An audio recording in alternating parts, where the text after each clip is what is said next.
Hey, everybody. Thanks for joining us as we continue to make our way both through Holy Week and the Gospel of John. We're in the 19th chapter. Jesus has been on the cross, has been crucified, has died. Yesterday, we looked at a passage in which his side is pierced with a spear. And today we transition as John begins to move toward Easter, but before we get there, we have the burial of Jesus, which is what closes out this chapter. So just kind of read through it quickly, and then we'll come back and talk it through.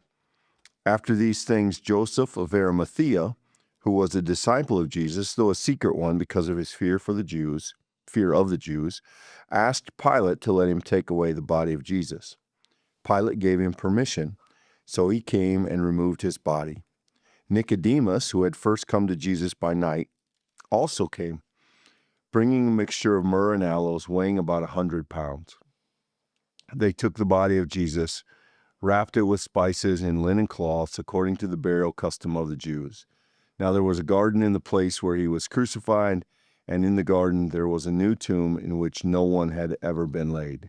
And so, because it was the Jewish day of preparation and the tomb was nearby, they laid Jesus there. Interestingly, I suppose the Bible, other than the tomb and the stone, is not real interested in the burial. John gives us as much information, maybe even more, as anyone else, but it's not just for history's sake. John, as we've said, John is also preaching when he's telling stories. And so we meet two men, one of whom is new to us, Joseph of Arimathea, who evidently is a man of some resources because he gets to have an audience with Pilate. He gets permission to take the body, and he evidently has the resources to secure a place for him.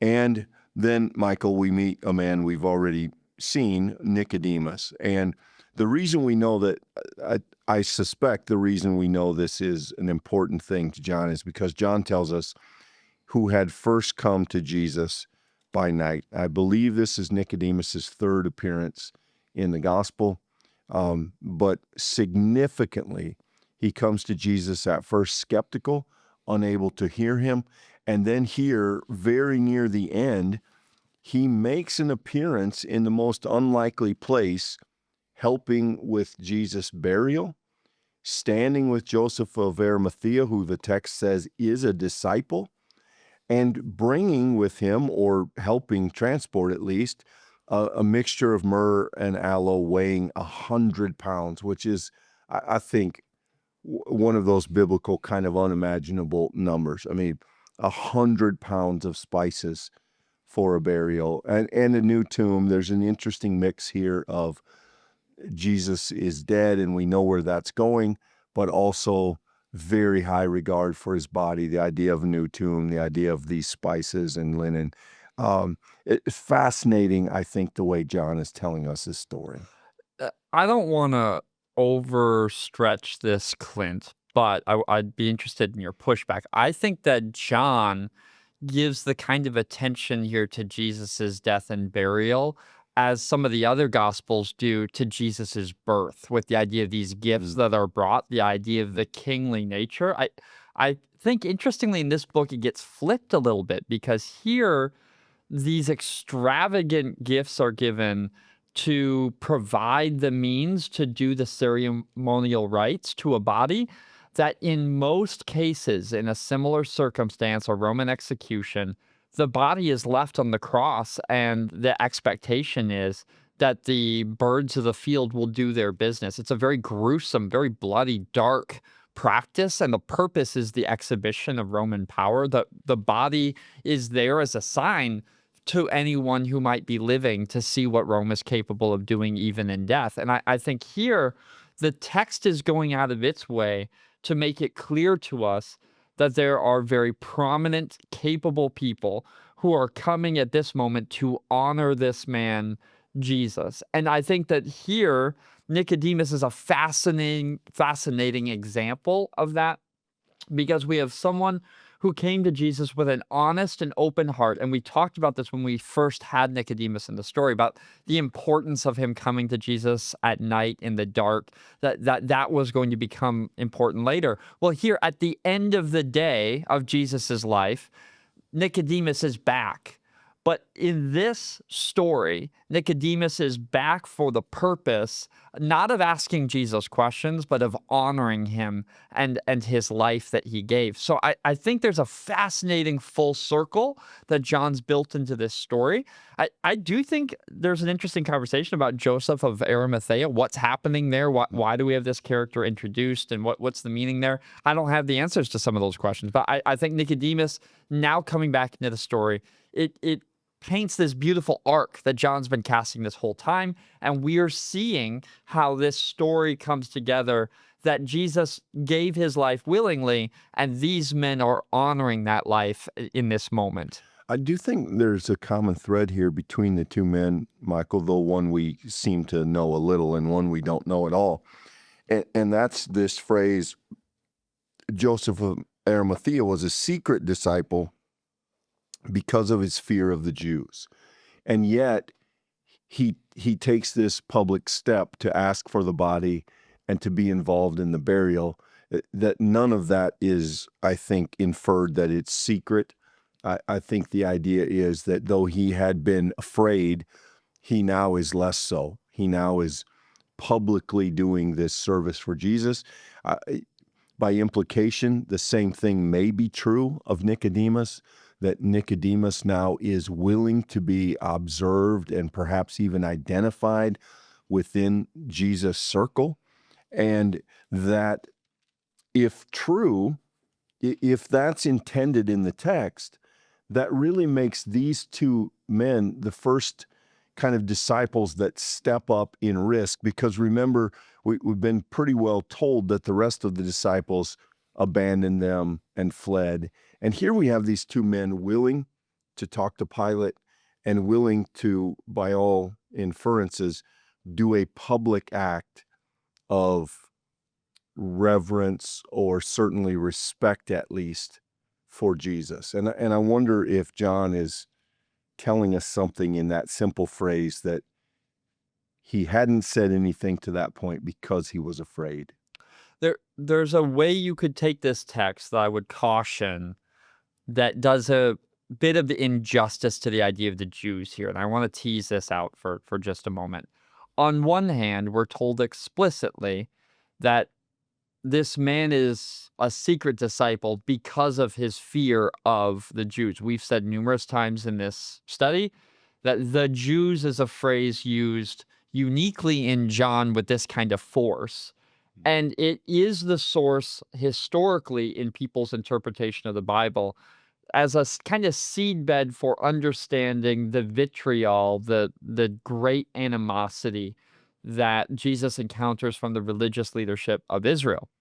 If we're going to be honest, it has also at certain points in history sort of shot up weeds out of that seedbed, and it's actually been used as a kind of justification for anti-Semitism.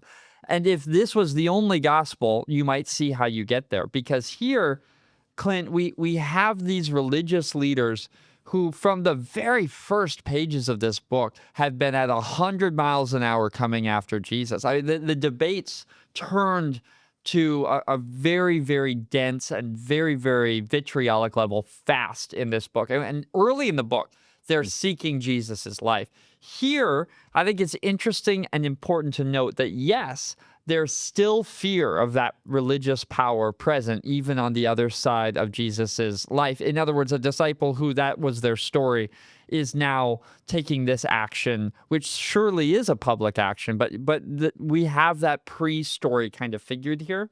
I don't want us to miss, though, because it was the Jewish day of preparation, and this is where we sometimes get our emphasis wrong, Clint, is that Jesus would be buried and would be treated in as far as they were able according to the customs of Judaism. Jesus was a Jew.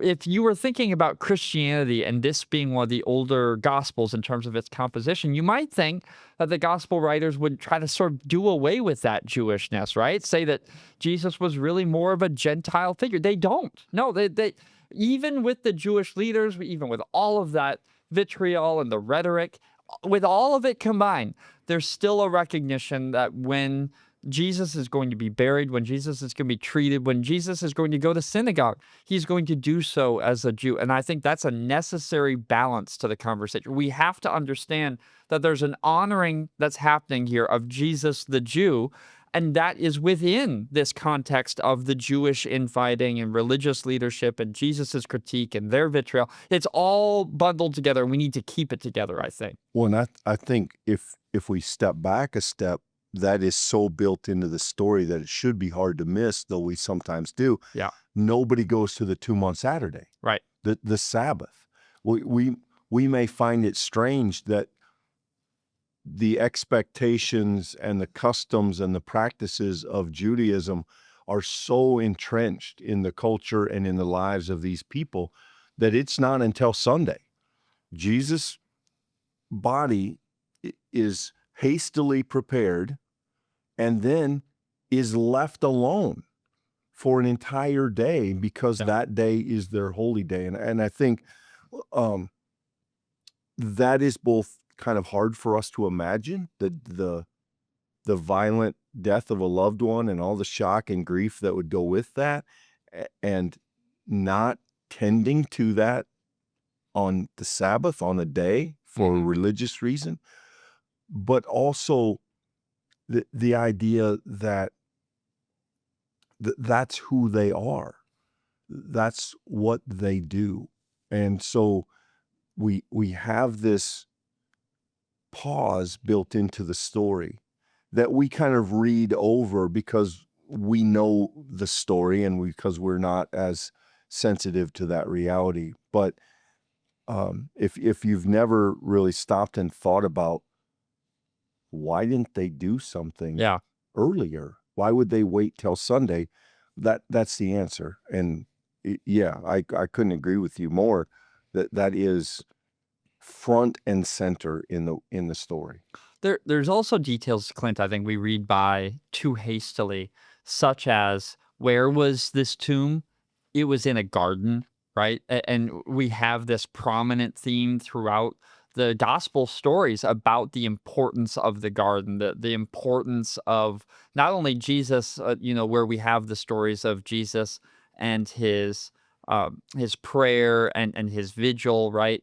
But you also have the connection to the Old Testament literature, what we would call Old Testament literature, of the return to the garden, right? The idea that in the beginning God created, and God created a beautiful paradise. Here, God's Son is now put into a garden, and that is not accidental. Yeah, where does life start? It starts in the garden. So where is resurrected life going to start? It's going to start in the garden. Now, you have to have some caution in connecting words just because they're the same word. But sure, I think, if not intentional, certainly a profound connection. It also sets up a conversation that we're going to see in the next few sessions at some point, where Jesus is mistaken to be a gardener, and something as some detail as small as that in the Gospel of John can carry a lot of weight. So when you read that there was a garden, always try to ask those questions, particularly in a book like John that is very layered and nuanced. Why would John tell me this? What would the significance of garden be? Is there anything that could mean? And in this case, I think it has a lot of depth, a lot of meaning to it.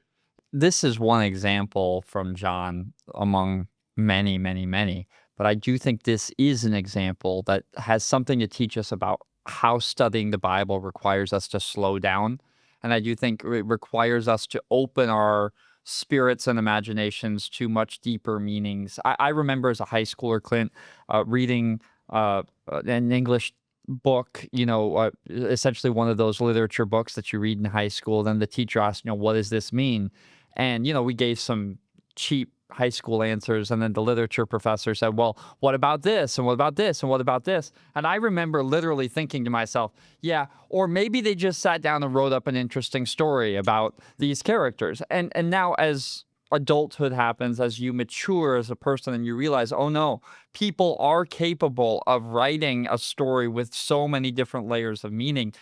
I think we need to give credit to the gospel writers that their meanings of layer are not just metaphor. They're giving spiritual insight along with the story that they're telling. This is so deep that we are not going to be able to see all of the nuances in it. And this story might just seem, oh, it's historical. John's telling us what happened. I assure you, it's more than that. Yeah, and another good example of that we have here, an extravagant mixture of spices and perfume, 100 pounds.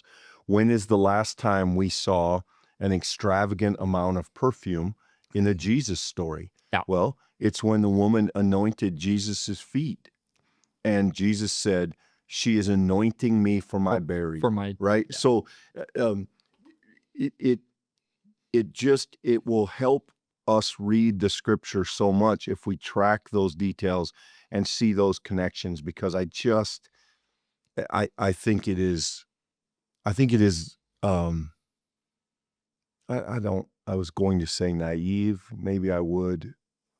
I think it's short-sighted, let me say that, to think that those are just coincidences. This book has been carefully crafted, and this story is carefully told because of how much John thinks Jesus means and what he believes about Jesus. And those things that seem simple often have a complexity and a dimension that you can miss if you don't take the time to put them together. And we need to be wrapping this up. One last note before we go, so it's been said. It is important that here in the text we have named people by name. Joseph of Arimathea. We have Pilate himself. Okay, we have Nicodemus. All of these would have been known people, and the idea of attributing the fact that they saw a dead Jesus is also important. This has a kind of argument built into it. If Pilate signed off on a death, it was dead. Soldiers took the body down. They know what dead is. Yeah, the Romans don't make mistakes about that. So there's also argument built into this, just to hedge. Hey, don't be making the argument that this was some made up thing. We've got names. Yeah, by the way, two people that we know, one explicitly and one by earlier in the text, are well respected and well thought of by who? The Jews. The label that John gives the enemies of Jesus. So, that they are legitimate witnesses, that they can be trusted. Yep. That's what we have for you today. Hope this has been helpful. Hope it's been encouraging. Give the video a like. Certainly, if you found it helpful, helps others find it in their own study. Subscribe as we go through John and other studies like it through the Bible. It is incredibly meaningful to us that you take time to join us for studies like this, and we hope you know that we're pleased to spend every time together that we can. We'll see you next time. Thanks, everybody.